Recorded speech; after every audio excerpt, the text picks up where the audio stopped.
The Republic by Plato, written 360 BCE, translated by Benjamin Jowett, Book 7, Socrates and Glaucon.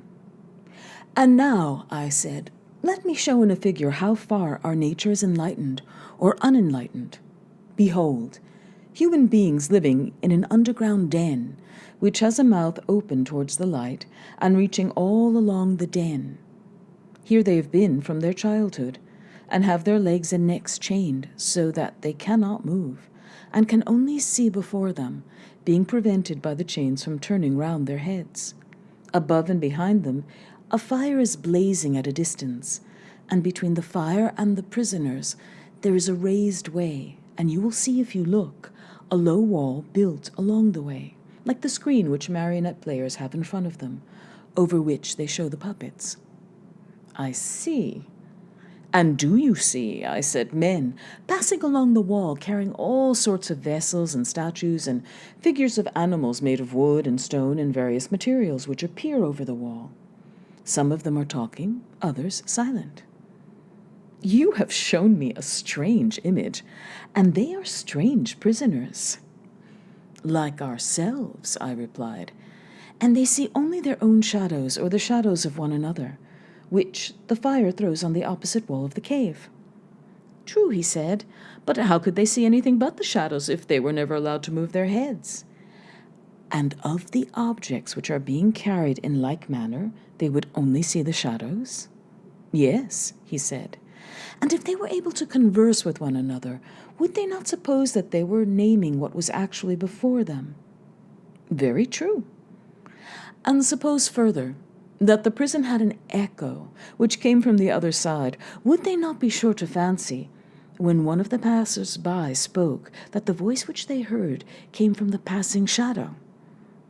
No question, he replied. To them, I said, the truth would be literally nothing but the shadow of the images. That is certain.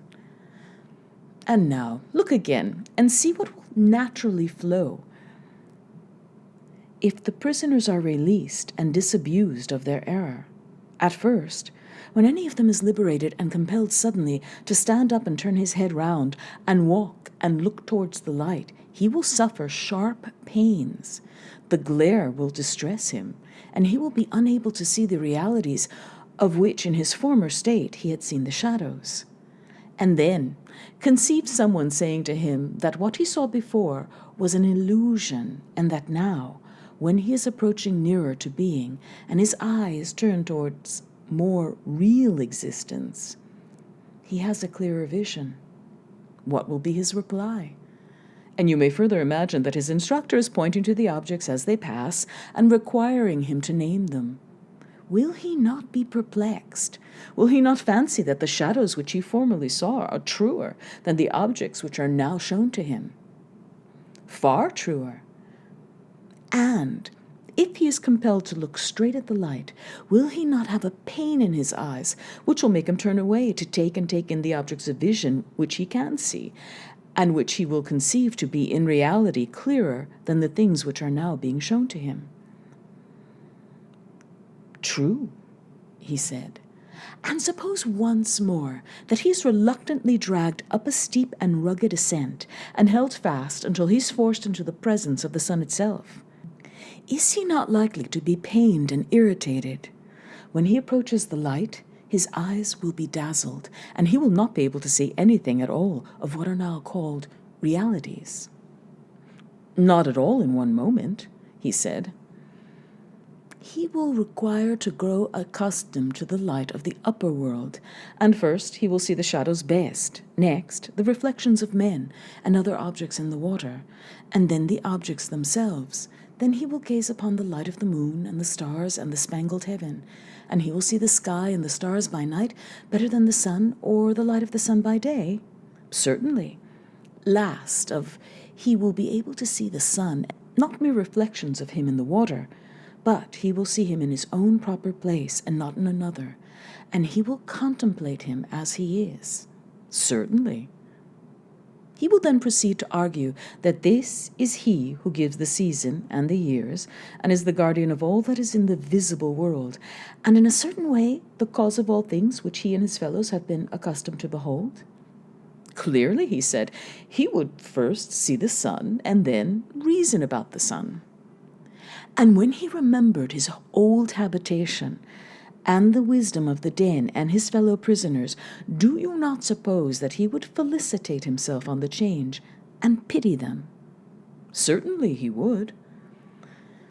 And if they were in the habit of conferring honors among themselves on those who were quickest to observe the passing shadows, and to remark which of them went before, and which followed after, and which were together, and who were therefore best able to draw conclusions as to the future, do you think that he would care for such honors and glories, or envy the possessors of them? Would he not say with Homer, better to be the poor servant of a poor master, and to endure anything, rather than think as they do, and live after their manner? Yes, he said, I think that he would rather suffer anything than entertain these false notions and live in this miserable manner. Imagine once more, I said, such an one coming suddenly out of the sun to be replaced in his old situation. Would he not be certain to have his eyes full of darkness? To be sure, he said, and if there were a contest, and he had to compete in measuring the shadows with the prisoners who had never moved out of the den while his sight was still weak, and before his eyes had become steady, and the time which would be needed to acquire this new habit of sight might be very considerable, would he not be ridiculous? Men would say of him that he went up and down, he came without eyes, and that he was better not even to think of ascending, and if any tried to loose another and lead him up to the light, let them only catch the offender, and they would put him to death. No question, he said. This entire allegory, I said, you may now append, dear Glaucon, to the previous argument. The prison house is the world of sight. The light of the fire is the sun. You will not misapprehend me if you interpret journey upwards to be the ascent of the soul into the intellectual world according to my poor belief, which, at your desire, I have expressed, whether rightly or wrongly, God knows. But whether true or false, my opinion is that in the world of knowledge, the idea of good appears last of all, and is seen only with an effort, and when seen, is also inferred to be the universal author of all things beautiful and right, parent of light, and of the Lord of light in this visible world, and the immediate source of reason and truth in the intellectual, and that this is the power upon which he who would act rationally, either in public or private life, must have his eye fixed. I agree, he said, as far as I am able to understand you. Moreover, I said, you must not wonder that those who attain to this beatific vision are unwilling to ascend to human affairs, for their souls are ever hastening into the upper world, where they desire to dwell, which desire of theirs is very natural, if our allegory may be trusted. Yes, very natural.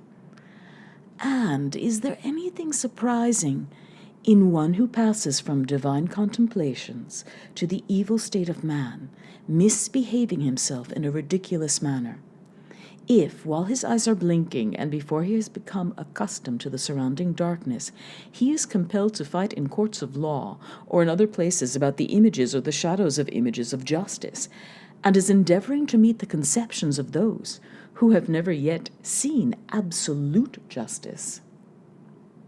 Anything but surprising, he replied. Anyone who has common sense will remember that the bewilderments of the eyes are of two kinds and arise from two causes, either from coming out of the light or from going into the light, which is true of the mind's eye quite as much as of the bodily eye, and he who remembers this when he sees anyone whose vision is perplexed and weak will not be too ready to laugh. He will first ask whether the soul of man has come out of the brighter light and is unable to see because he's unaccustomed to the dark, or having turned from darkness to the day is dazzled by excess of light. And he will count the one happy in his condition and state of being, and he will pity the other. Or, if he had a mind to laugh at the soul which comes from below into the light, there will be more reason in this than in the laugh which greets him who returns from above out of the light into the den. That is, he said, a very just distinction. But then, if I am right, certain professors of education must be wrong when they say that they can put a knowledge into the soul which was not there before, like sight into blind eyes.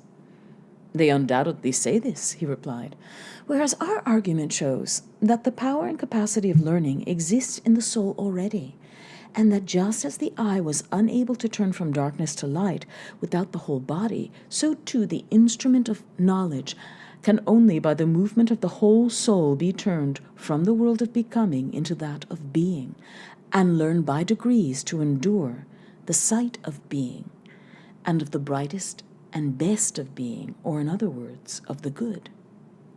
Very true. And must there not be some art which will effect conversion in the easiest and quickest manner, not implanting the faculty of sight, for that exists already, but has been turned in the wrong direction and is looking away from the truth? Yes, he said, such an art may be presumed. And whereas the other so-called virtues of the soul seem to be akin to bodily qualities, for even when they are not originally innate, they can be implanted later by habit and exercise. That of wisdom, more than anything else, contains a divine element which always remains, and by this conversion is rendered useful and profitable, or, on the other hand, hurtful and useless.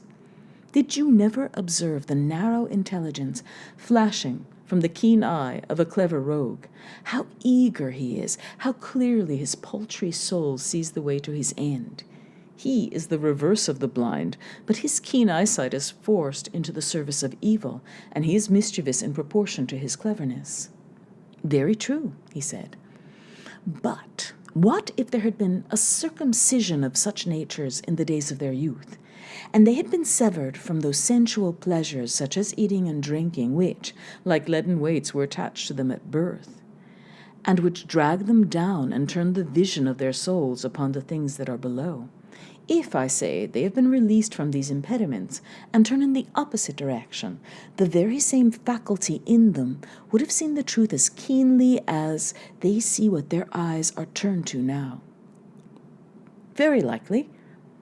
Yes, I said, and there's another thing which is likely, or rather a necessary inference from what has preceded, that neither the uneducated and uninformed of the truth, nor yet those who never make an end of their education, will be able ministers of state.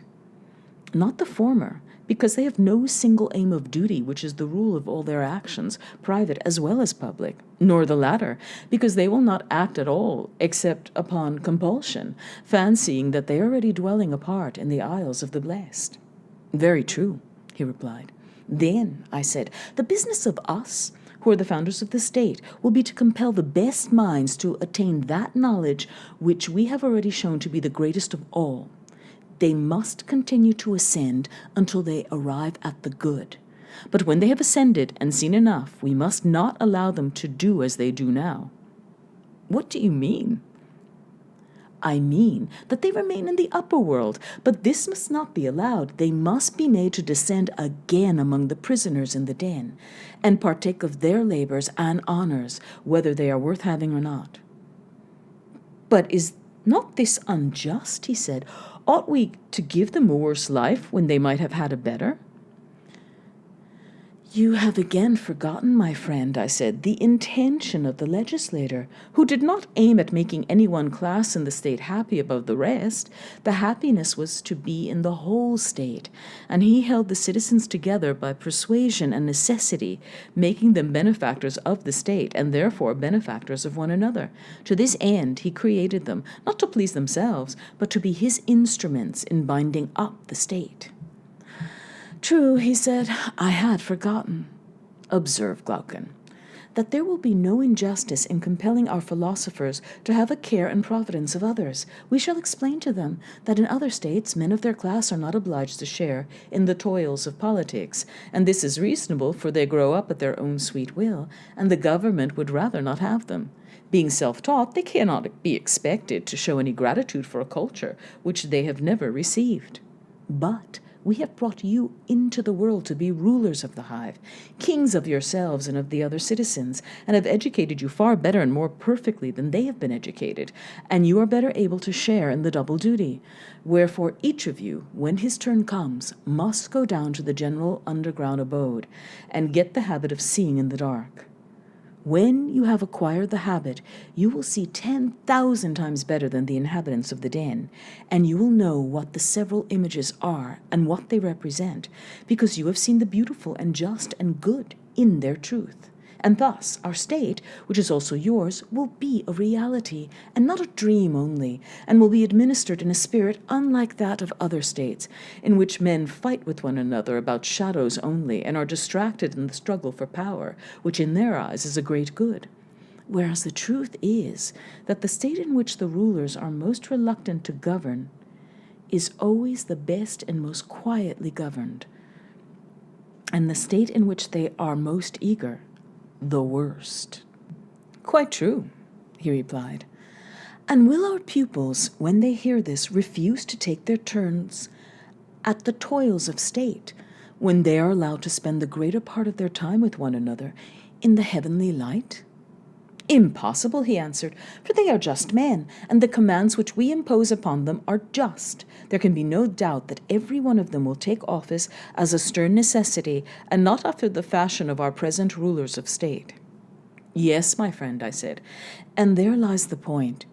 You must contrive for your future rulers another and a better life than that of a ruler, and then you may have a well-ordered state, for only in the state which offers this will they rule who are truly rich, not in silver and gold, but in virtue and affairs, poor and hungering after the own private advantage, thinking that hence they are to snatch the chief good, order that they can never be, for they will be fighting about office, and the civil and domestic broils which thus arise be the ruin of the rulers themselves and of the whole state. Most true, he replied. And the only life which looks down upon the life of political ambition is that of true philosophy. Do you know of any other? Indeed, I do not, he said. And those who govern ought not to be lovers of the task, for if they are, there will be rival lovers, and they will fight. No question. Who then are those whom we shall compel to be guardians? Surely there will be men who are wisest about affairs of state, and by whom the state is best administered, and who at the same time have other honors and another and better life than that of politics. They are the men, and I will choose them, he replied. And now, shall we consider in what way such guardians will be produced, and how they are to be brought from darkness to light, as some are said to have ascended from the world below to the gods? By all means, he replied. The process, I said, is not the turning over of an oyster shell, but the turning round of a soul, passing from a day which is little better than night to the true day of being. That is, the ascent from below, which we affirm to be true philosophy. Quite so. And should we not inquire what sort of knowledge has the power of effecting such a change? Certainly. What sort of knowledge is there that would draw the soul from becoming to being? And another consideration has occurred to me. You will remember that our young men are to be warrior athletes. Yes, that was said. Then this new kind of knowledge must have an additional quality. What quality? Usefulness in war. Yes, if possible. There were two parts in our former scheme of education, were there not? Just so. There was gymnastic, which presided over the growth and decay of the body, and may therefore be regarded as having to do with generation and corruption. True. Then that is not the knowledge which we are seeking to discover. No. But what do you say of music, which also entered to a certain extent into our former scheme. Music, he said, as you will remember, was the counterpart of gymnastic, and trained the guardians by the influences of habit, by harmony making them harmonious, by rhythm rhythmical, but not giving them science. And the words, whether fabulous or possibly true, had kindred elements of rhythm and harmony in them, but in music there was nothing which tended to that good which you are now seeking. You are most accurate, I said, in your recollection. In music, there certainly was nothing of the kind, but what branch of knowledge is there, my dear Glaucon, which is of the desired nature, since all the useful arts were reckoned mean by us? Undoubtedly, and yet, if music and gymnastic are excluded and the arts are also excluded, what remains? Well, I said, there may be nothing left of our special subjects, and then we shall have to take something which is not special, but of universal application. What may that be? Something which all arts and sciences and intelligences use in common, and which everyone first has to learn among the elements of education. What is that? The little matter of distinguishing 1, 2, and 3. In a word, number and calculation. Do not all arts and sciences necessarily partake of them? Yes. Then the art of war partakes of them? To be sure. Then Palamedes, whenever he appears in tragedy, proves Agamemnon ridiculously unfit to be a general. Did you never remark how he declares that he had invented number and had numbered the ships and set in array the ranks of the army at Troy? Which implies that they had never been numbered before, and Agamemnon must be supposed literally to have been incapable of counting his own feet. How could he, if he was ignorant of number? And if that is true, what sort of general must he have been? I should say a very strange one, if this was as you say. Can we deny that a warrior should have a knowledge of arithmetic?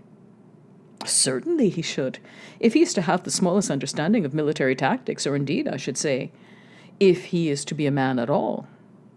I should like to know whether you have the same notion which I have of this study. What is your notion? It appears to me to be a study of the kind which we are seeking, and which leads naturally to reflection, but never to have been rightly used. For the true use of it is simply to draw the soul towards being. Will you explain your meaning? He said. I will try, I said, and I wish you would share the enquiry with me and say yes or no when I attempt to distinguish in my own mind what branches of knowledge have this attracting power, in order that we may have a clearer proof that arithmetic is, as I suspect, one of them. Explain, he said. I mean to say that objects of sense are of two kinds. Some of them do not invite thought, because the sense is an adequate judge of them, while in the case of the other object, sense is so untrustworthy that further inquiry is imperatively demanded. You are clearly referring, he said, to the manner in which the senses are imposed by distance, and by painting in light and shade. No, I said, that is not at all my meaning. Then what is your meaning? When speaking of uninviting objects, I mean those which do not pass from one sensation to the opposite. Inviting objects are those which do. In this latter case, the sense coming upon the object, whether at a distance or near, gives no more vivid idea of anything in particular than of its opposite. An illustration will make my meaning clearer. Here are 3 fingers, a little finger, a second finger, and a middle finger. Very good. You may suppose that they are seen quite close. And here comes the point. What is it? Each of them equally appears a finger, whether seen in the middle or at the extremity, whether white or black, or thick or thin. It makes no difference. A finger is a finger all the same. In these cases, a man is not compelled to ask of thought the question, what is a finger? For the sight never intimates to the mind that a finger is other than a finger. True. And therefore, I said, as we might expect, there is nothing here which invites or excites intelligence. There is not, he said, But is this equally true of the greatness and smallness of the fingers? Can sight adequately perceive them? And is no difference made by the circumstance that one of the fingers is in the middle and another at the extremity? And in like manner does the touch adequately perceive the qualities of thickness or thinness, or softness or hardness? And so of the other senses, do they give perfect intimations of such matters? Is not their mode of operation on this wise? The sense which is concerned with the quality of hardness is necessarily concerned also with the quality of softness, and only intimates to the soul that the same thing is to be felt both hard and soft. You are quite right, he said. And must not the soul be perplexed at this intimation which the sense gives of a hard, which is also soft? What again is the meaning of light and heavy, if that which is light is also heavy, and that which is heavy light? Yes, he said, these intimations which the soul receives are very curious and require to be explained. Yes, I said, and in these perplexities the soul naturally summons to her aid calculation and intelligence, that she may see whether the several objects around to her are one or two. True.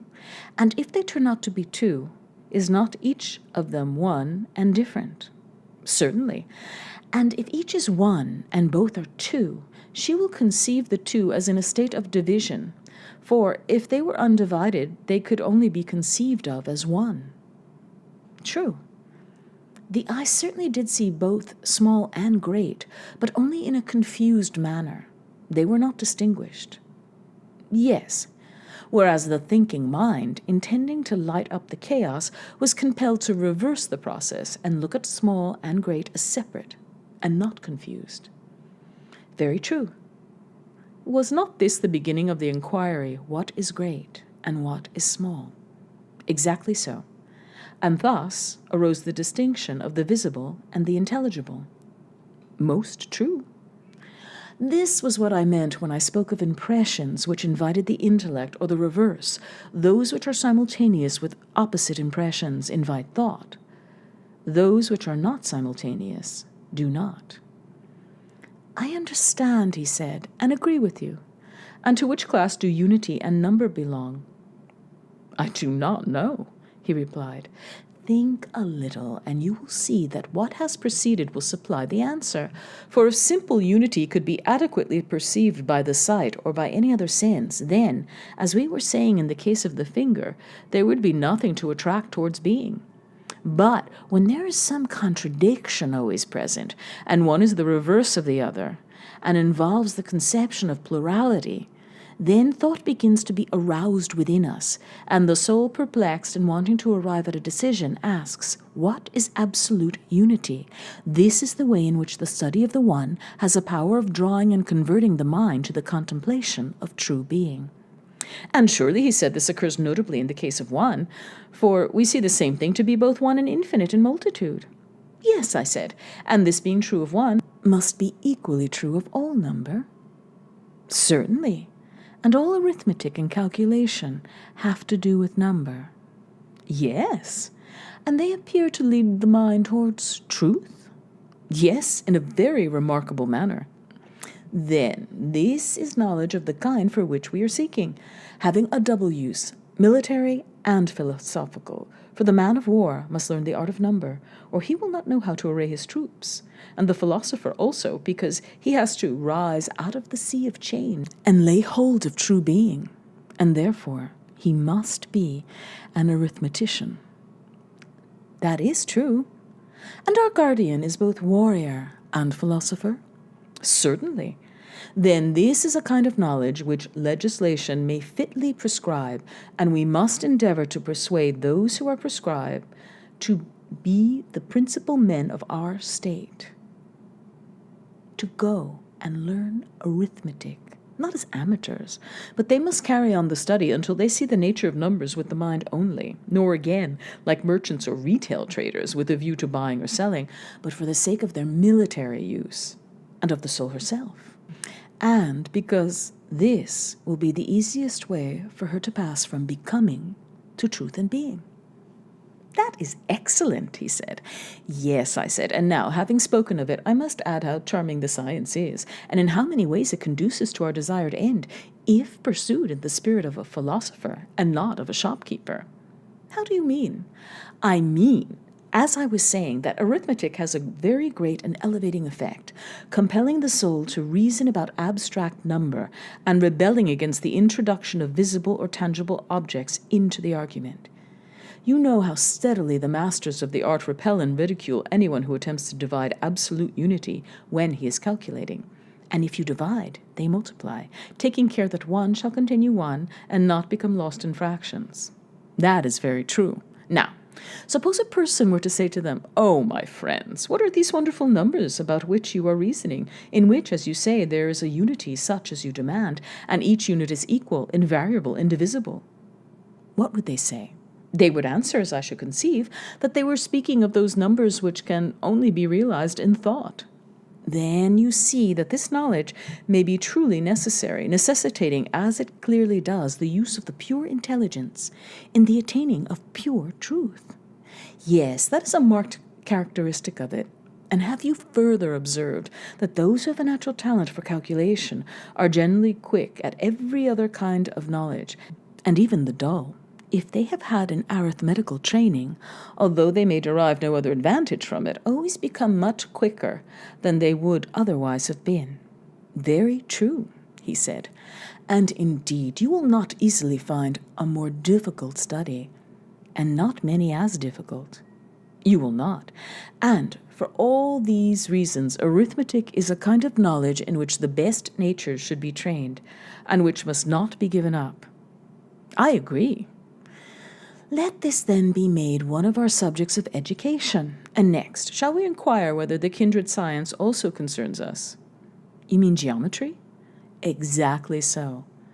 Clearly, he said, we are concerned with that part of geometry which relates to war, for in pitching a camp, or taking up a position, or closing or extending the lines of an army, or any other military maneuver, whether in actual battle or in a march, it will make all the difference whether a general is or is not a geometrician. Yes, I said, but for that purpose a very little of either geometry or calculation will be enough. The question relates rather to the greater and more advanced part of geometry, whether that tends in any degree to make more easy the vision of the idea of good, and thither, as I was saying, all things tend which compel the soul to turn her gaze towards that place, where is the full perfection of being, which she ought by all means to behold. True, he said. Then, if geometry compels us to view being, it concerns us. If becoming only, it does not concern us? Yes, that is what we assert. Yet, anyone who has the least acquaintance with geometry will not deny that such a conception of the science is in flat contradiction with the ordinary language of geometricians. How so? They have in view practice only, and are always speaking in a narrow and ridiculous manner of squaring and extending and applying and the like. They confuse the necessities of geometry with those of daily life, whereas knowledge is the real object of the whole science. Certainly, he said. Then must not a further admission be made? What admission? That the knowledge at which geometry aims is knowledge of the eternal, and not of aught perishing and transient. That, he replied, may be readily allowed, and is true. Then, my noble friend, geometry will draw the soul towards truth, and create the spirit of philosophy, and raise up that which is now unhappily allowed to fall down. Nothing will be more likely to have such an effect. Then nothing should be more sternly laid down than the inhabitants of your fair city should by all means learn geometry. Moreover, the science has indirect effects which are not small. Of what kind? He said. There are the military advantages of which you spoke, I said, and in all departments of knowledge, as experience proves, anyone who has studied geometry is infinitely quicker of apprehension than one who has not. Yes, indeed, he said, there is an infinite difference between them. Then shall we propose that this is a second branch of knowledge which our youth will study? Let us do so, he replied, and suppose we make astronomy the third. What do you say? I am strongly inclined to it, he said. The observation of the seasons and of months and years is as essential to the general as it is to the farmer or sailor. I am amused, I said, at your fear of the world, which makes you guard against the appearance of insisting upon useless studies, and I quite admit the difficulty of believing that in every man there is an eye of the soul which, when by other pursuits lost and dimmed, is by these purified and re-illumined. It isn't more precious far than 10,000 bodily eyes, for by it alone is truth seen. Now, there are two classes of persons. One class of those who will agree with you and will take your words as a revelation. Another class to whom they will be utterly unmeaning, and who will naturally deem them to be idle tales, for they see no sort of profit which is to be obtained from them, and therefore you had better decide at once with which of the two you are proposing to argue. You will very likely say neither, and that your chief aim in carrying on the argument is your own improvement. At the same time, you do not grudge to others any benefit which they may receive. I think that I should prefer to carry on the argument mainly on my own behalf. Then take a step backward, for we have gone wrong in the order of the sciences. What was the mistake? He said. After plane geometry, I said, we proceeded at once to solids and revolutions instead of taking solids in themselves, whereas after the second dimension, the third, which is concerned with cubes and dimensions of depth, ought to have followed. That is true, Socrates, but so little seems to be known as yet about these subjects. Why, yes, I said, and for two reasons. In the first place, no government patronizes them. This leads to a want of energy in the pursuit of them, and they are difficult. In the second place, students cannot learn them unless they have a director. But then a director can hardly be found, and even if he could, as matters now stand, the students who are very conceited would not attend to him. That, however, would be otherwise if the whole state became the director of these studies and gave honor to them. Then disciples would want to come, and there would be continuous and earnest search, and discoveries would be made. Since even now, disregarded as they are by the world, and maimed of their fair proportions, and although none of their votaries can tell the use of them, still these studies force their way by their natural charm, and very likely, if they had the help of the state, they would some day emerge into the light. Yes, he said, there is a remarkable charm in them, but I do not clearly understand the change in the order. First you began with the geometry of plane surfaces. Yes, I said. And you placed astronomy next, and then you made a step backward. Yes, and I have delayed you by my hurry. The ludicrous state of solid geometry, which in natural order should have followed, made me pass over this branch and go on to astronomy, or motion of solids. True, he said. Then, assuming that the science now omitted would come into existence if encouraged by the state, let us go on to astronomy, which will be the fourth. The right order, he replied. And now, Socrates, as you rebuked the vulgar manner in which I praised astronomy before, my praise shall be given in your own spirit, for every one, as I think, must see that astronomy compels the soul to look upwards, and leads us from this world to another. Everyone but myself, I said. To everyone else this may be clear, but not to me. And what then would you say? I should rather say that those who elevate astronomy into philosophy appear to me to make us look downwards and not upwards. What do you mean? He asked. You, I replied, have in your mind a truly sublime conception of our knowledge of the things above, and I dare say that if a person were to throw his head back and study the fretted ceiling, you will still think that his mind was the percipient and not his eyes. You are very likely right. And I may be a simpleton, but, in my opinion, that knowledge only which is of being and of the unseen can make the soul look upwards, and whether man gapes at the heavens or blinks on the ground, seeking to learn some particular of sense, I would deny that he can learn, for nothing of that sort is matter of science.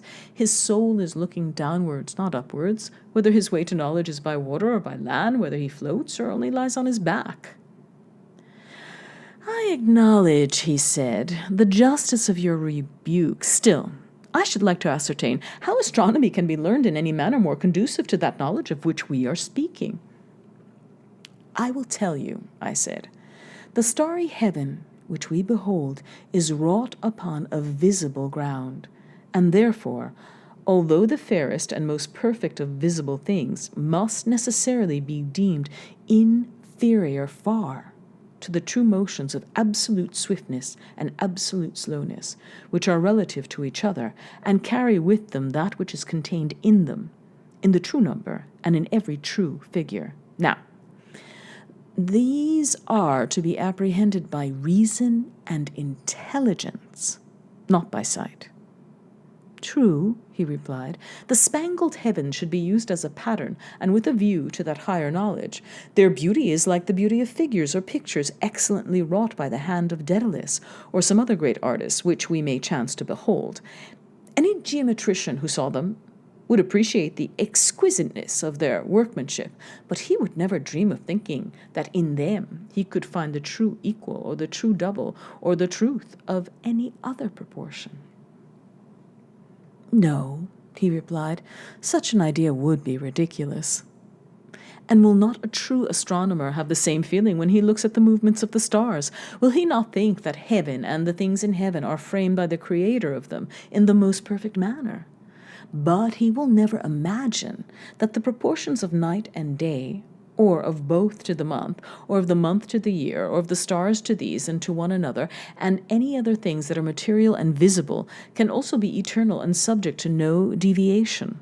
That would be absurd, and it is equally absurd to take so much pains in investigating their exact truth. I quite agree, though I never thought of this before. Then, I said, in astronomy, as in geometry, we should employ problems, and let the heavens alone if we should approach the subject in the right way, and so make the natural gift of reason to be of any real use. That, he said, is a work infinitely beyond our present astronomers. Yes, I said, and there are many other things which must also have a similar extension given to them, if our legislation is to be of any value. But can you tell me of any other suitable study? No, he said, not without thinking. Motion, I said, has many forms, and not one only. 2 of them are obvious enough, even to wits no better than ours. And there are others, as I imagine, which may be left to wiser persons. But where are the 2? There is a second, I said, which is the counterpart of the one already named. And what may that be?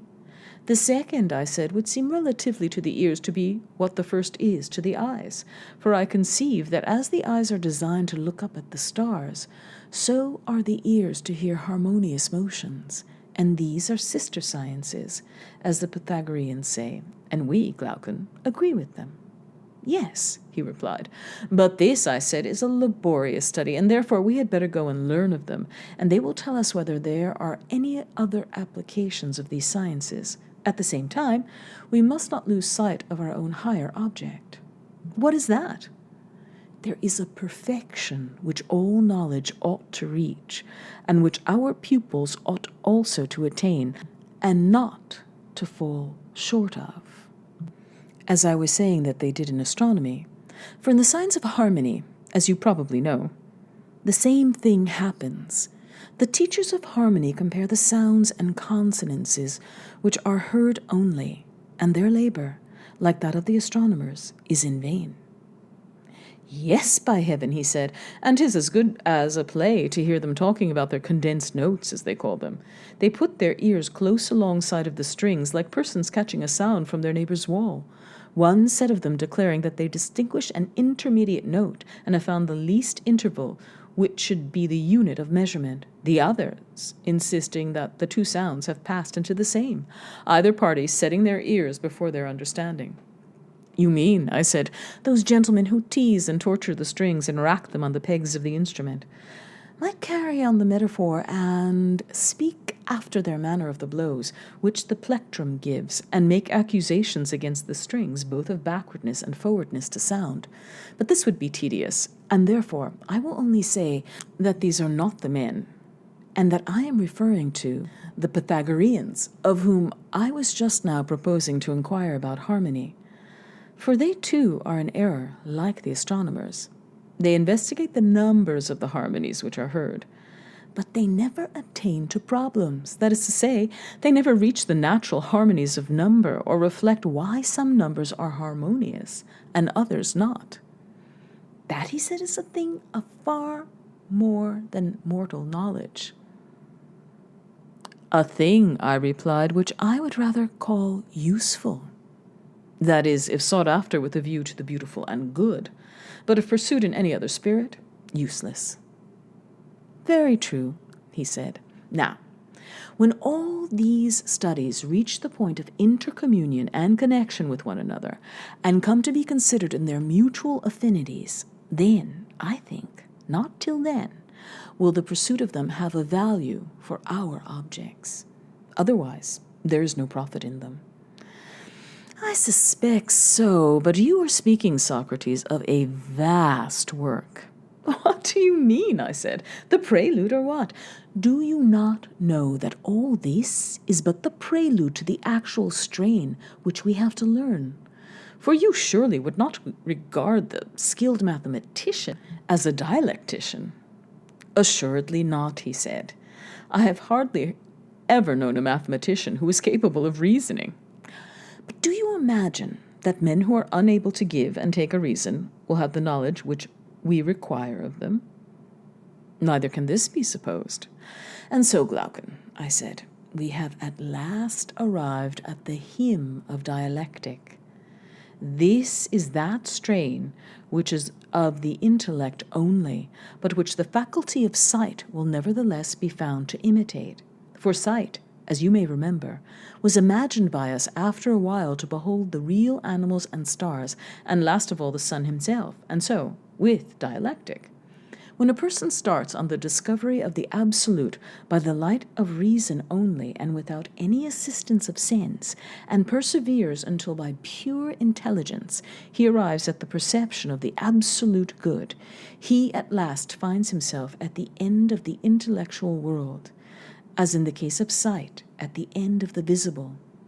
Exactly, he said. Then this is the progress which you call dialectic. True. But the release of the prisoners from chains, and their translation from the shadows to the images and to the light, and the ascent from the underground den to the sun, while in his presence they are vainly trying to look on animals and plants and the light of the sun, but are able to perceive even with their weak eyes the images in the water, which are divine, and are the shadows of true existence, not shadows of images cast by a light of fire, which compared with the sun is only an image. This power of elevating the highest principles in the soul to the contemplation of that which is best in existence, with which we may compare the raising of that faculty which is the very light of the body to the sight of that which is brightest in the material and visible world, this power is given, as I was saying, by all that study and pursuit of the arts which has been described. I agree in what you are saying, he replied, which may be hard to believe, yet, from another point of view, is harder still to deny. This, however, is not a theme to be treated of in passing only, but will have to be discussed again and again. And so whether our conclusion be true or false, let us assume all this, and proceed at once from the prelude or preamble to the chief strain, and describe that in like manner. Say then, what is the nature, and what are the divisions of dialectic, and what are the paths which lead thither? For these paths will also lead to our final rest. Dear Glaucon, I said, you will not be able to follow me here, though I would do my best. And you should behold not an image only, but the absolute truth, according to my notion. Whether what I told you would or would not have been a reality, I cannot venture to say. But you would have seen something like reality. Of that I am confident. Doubtless, he replied, but I must also remind you that the power of dialectic alone can reveal this, and only to one who is a disciple of the previous sciences. Of that assertion you may be as confident as of the last. And assuredly, no one will argue that there is any other method of comprehending by any regular process all true existence, or of ascertaining what each thing is in its own nature. For the arts in general are concerned with the desires or opinions of men, or are cultivated with a view to production and construction, or for the preservation of such productions and constructions. And as to the mathematical sciences, which, as we were saying, have some apprehension of true being, geometry and the like, they only dream about being, but never can they behold the waking reality so long as they leave the hypotheses which they use unexamined and are unable to give an account of them.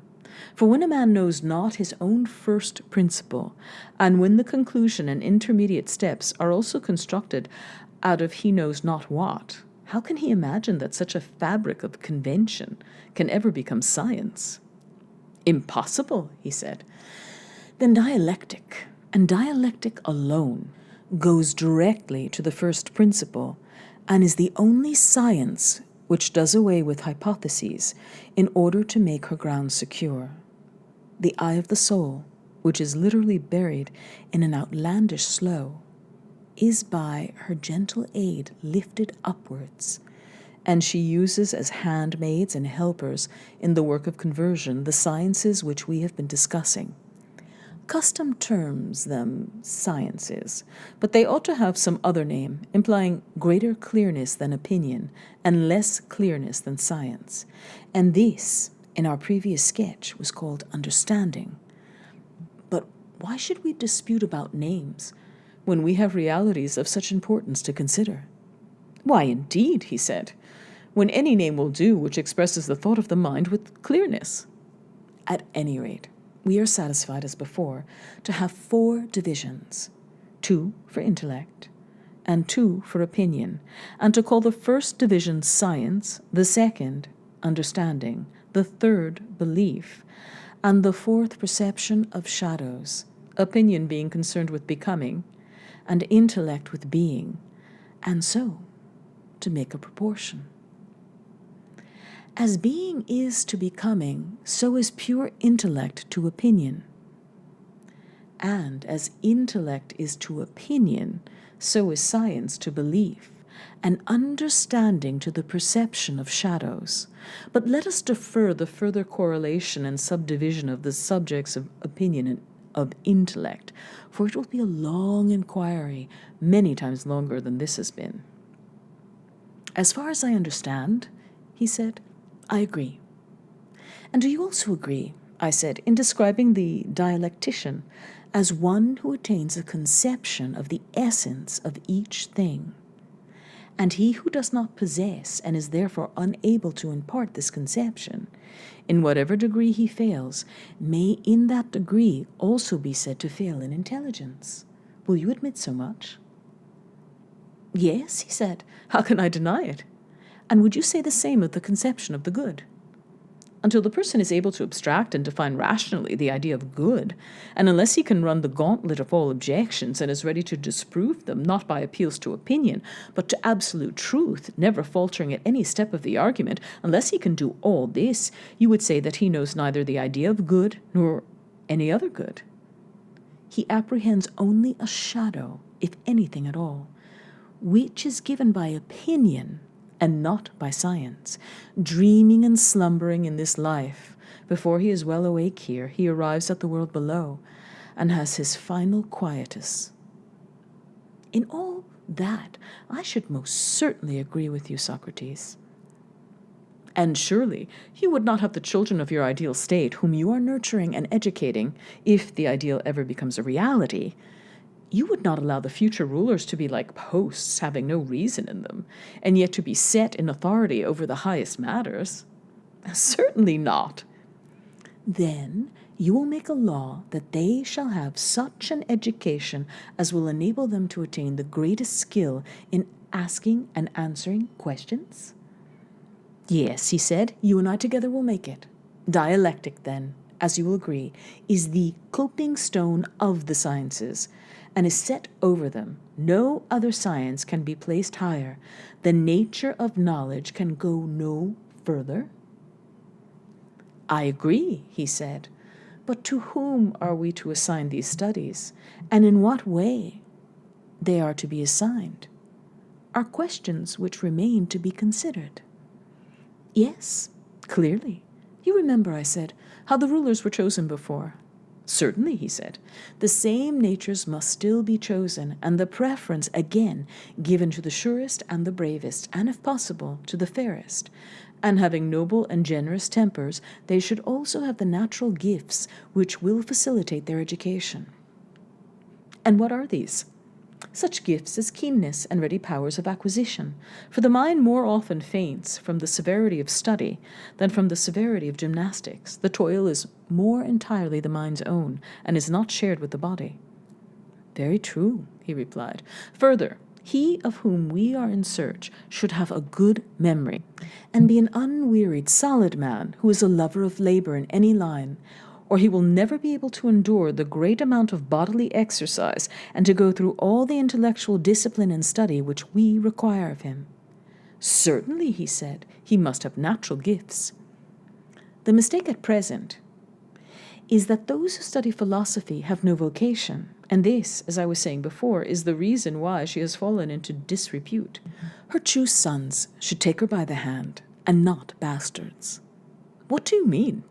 In the first place, her votary should not have a lame or halting industry. I mean that he should not be half industrious and half idle, as, for example, when a man is a lover of gymnastic and hunting and all other bodily exercises, but a hater rather than a lover of the labor of learning or listening or inquiring, or the occupation to which he devotes himself may be of an opposite kind, and he may have the other sort of lameness. Certainly, he said.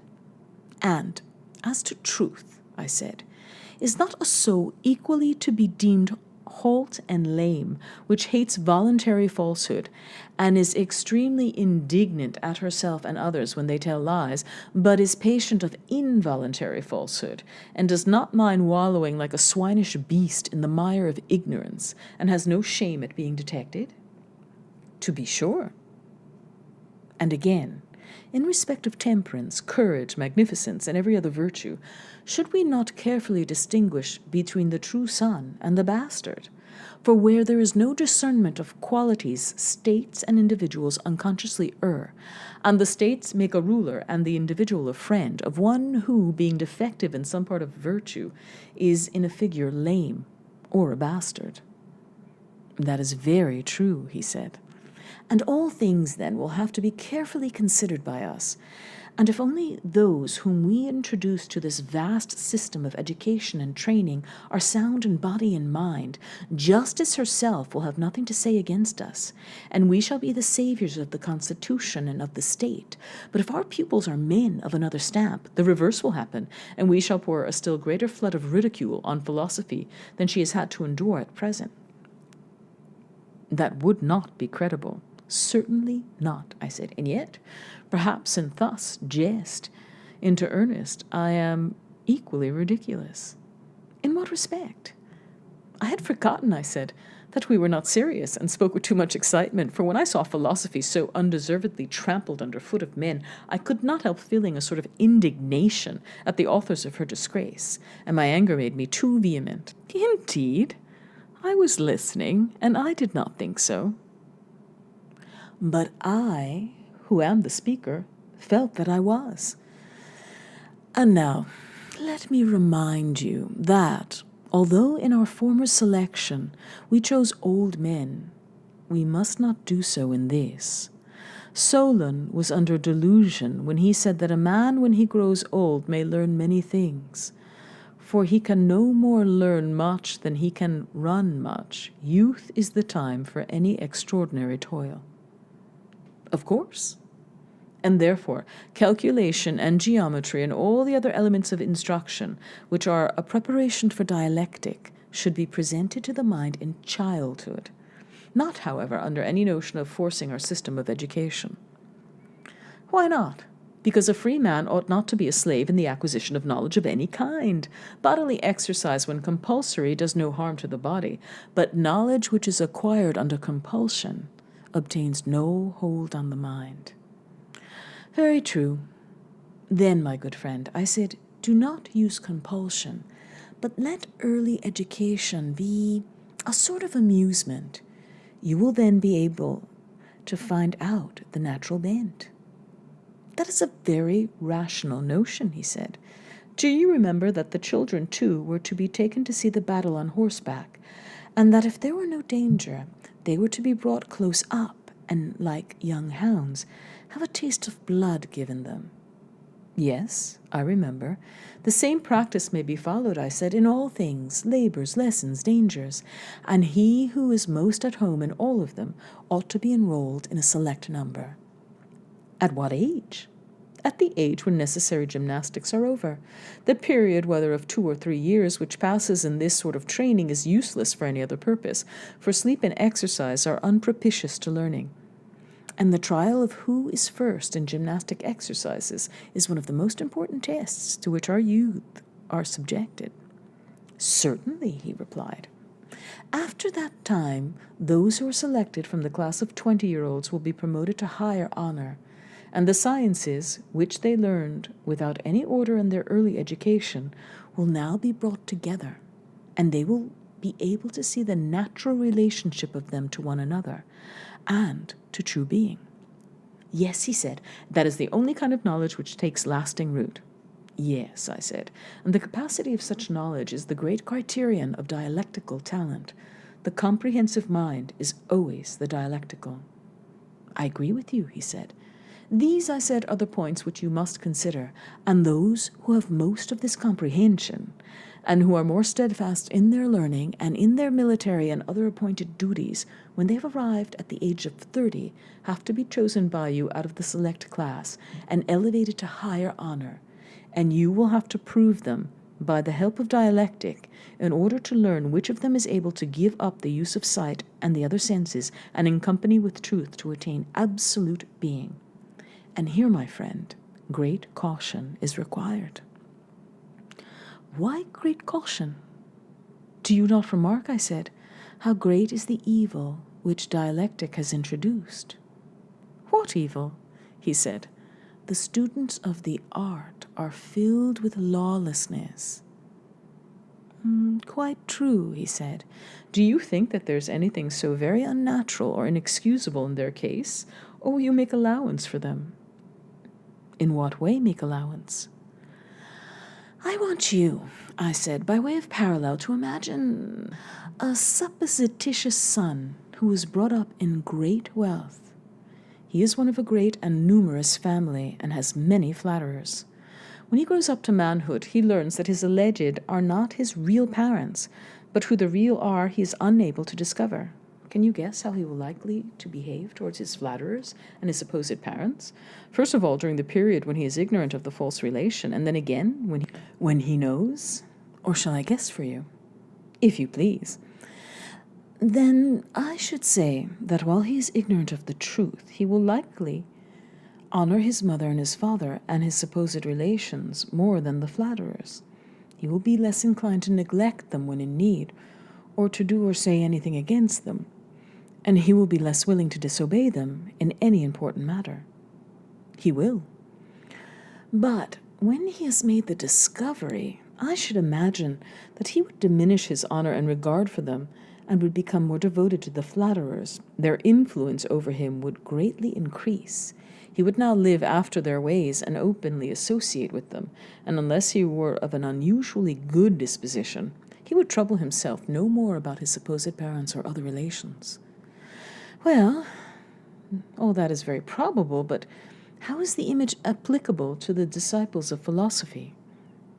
In this way, you know that there are certain principles about justice and honor which were taught us in childhood, and under their parental authority we have been brought up obeying and honoring them. That is true.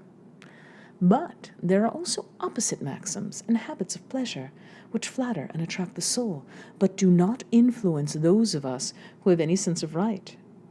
and they continue to obey and honor the maxims of their fathers. True. Now, when a man is in this state, and the questioning spirit asks what is fair or honorable, and he answers as the legislator has taught him, and then arguments many and diverse refute his words, until he is driven into believing that nothing is honorable any more than dishonorable, or just and good any more than the reverse, and so, of all the notions which he most valued, do you think that he will still honor and obey them as before? Impossible.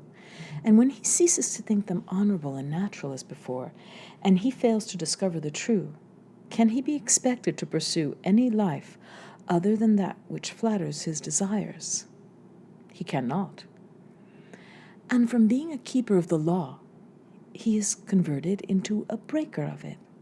Unquestionably. Now, all this is very natural in students of philosophy such as I have described, and also, as I was just saying now, most excusable. Yes, he said, and I may add, pitiable. Therefore, that your feelings may not be moved to pity about our citizens who are now 30 years of age, every care must be taken in introducing them to dialectic. Certainly. There is a danger lest they should taste the dear delight too early, for youngsters, as you may have observed, when they get the taste in their mouths, argue for amusement, and are always contradicting and refuting others in imitation of those who refute them. Like puppy dogs, they rejoice in pulling and tearing at all who come near them. Yes, he said, there's nothing which they like better. And when they have made many conquests and received defeats at the hands of many, they violently and speedily get into a way of not believing anything which they have believed before. And hence, not only they, but philosophy and all that relates to it is apt to have a bad name with the rest of the world. Too true, he said. But when a man begins to get older, he will no longer be guilty of such insanity. He will imitate the dialectician who is seeking for truth, and not the heuristic who is contradicting for the sake of amusement, and the great moderation of his character will increase instead of diminishing the honor of the pursuit. Very true, he said. And did we not make special provision for this when we said that the disciples of philosophy were to be orderly and steadfast, not as now, any chance aspirant or intruder? Very true. Suppose I said, the study of philosophy to take the place of gymnastics and to be continued diligently and earnestly and exclusively for twice the number of years which were passed in bodily exercise. Will that be enough? Would you say 6 or 4 years, he asked. Say 5 years, I replied. At the end of the time, they must be sent down again into the den and compelled to hold any military or other office which young men are qualified to hold. In this way, they will get their experience of life, and there will be an opportunity of trying whether, when they are drawn all manner of ways by temptation, they will stand firm or flinch. And how long is this stage of their lives to last? 15 years, I answered, and when they have reached 50 years of age, then let those who still survive and have distinguished themselves in every action of their lives and in every branch of knowledge come at last to their consummation. The time has now arrived at which they must raise the eye of the soul to the universal light, which lightens all things, and behold the absolute good, for that is the pattern according to which they are to order the state and the lives of individuals, and the remainder of their own lives also, making philosophy their chief pursuit. But when their turn comes, toiling also at politics, and ruling for the public good, not as though they were performing some heroic action, but simply as a matter of duty.